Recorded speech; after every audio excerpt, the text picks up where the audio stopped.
Hey dear chess fan, how's it going? I'm Tushar from Chess Balance and today we're going to take a look at the Sicilian Defense. So without any further delay, let's get right into the video.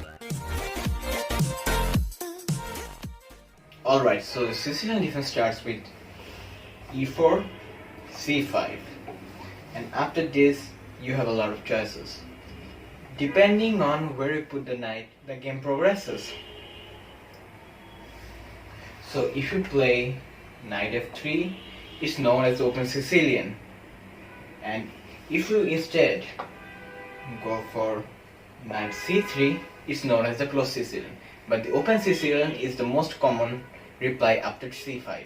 So first let's talk about how you should respond after white plays the closed Sicilian.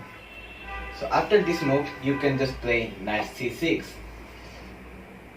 Then you may see that white just develops his knight. What you should do is just going for g6, bishop g7, flanking that bishop and castling kingside. That's your main idea. Now I'm going to show you some not that common Sicilian variations. One is after e4 c5, white plays f4.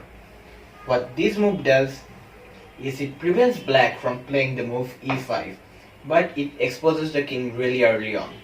So it's risky, but it has its advantages. Another variation of Sicilian you might see is the Alpine Variation. So after e4 c5, white plays c3, and what this move does, it is prepares d4.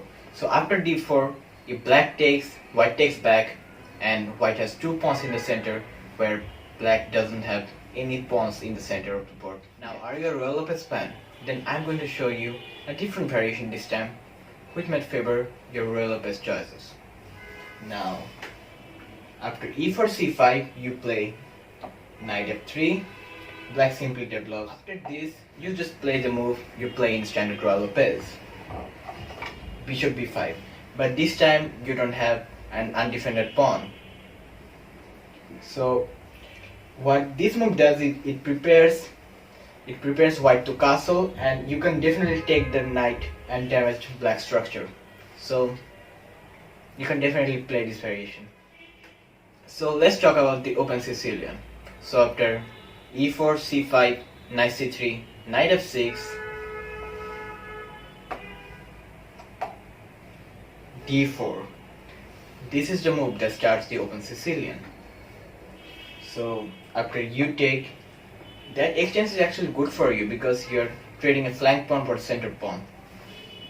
So knight takes back, and this time I request you, just don't take the knight.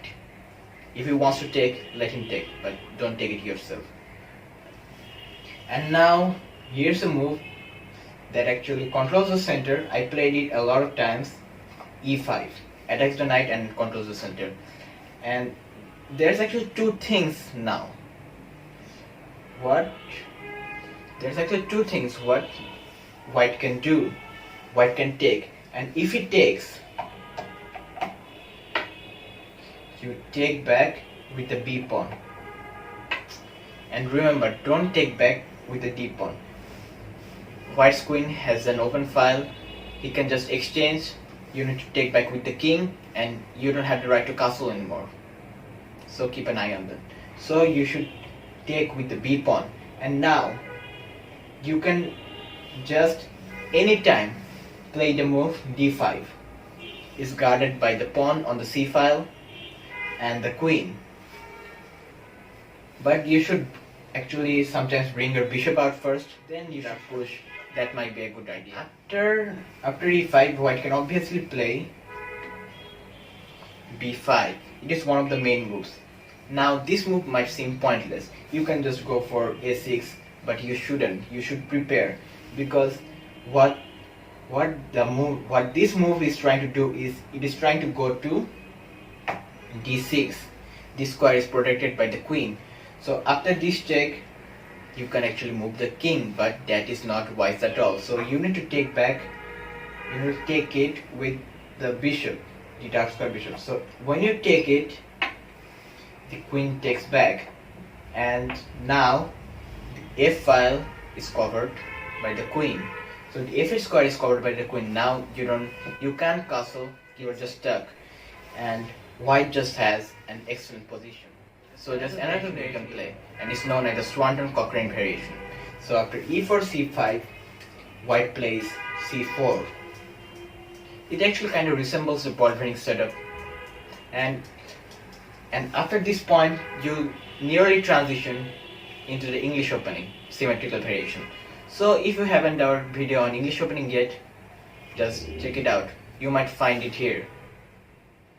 I think that's pretty much it. Sicilian is very complicated opening. You shouldn't use it until you're at least at the 1200 level. So there are many advanced Sicilian variation. We're not going to cover this in this video because it's already too much theory. We're not going to overload your brain today.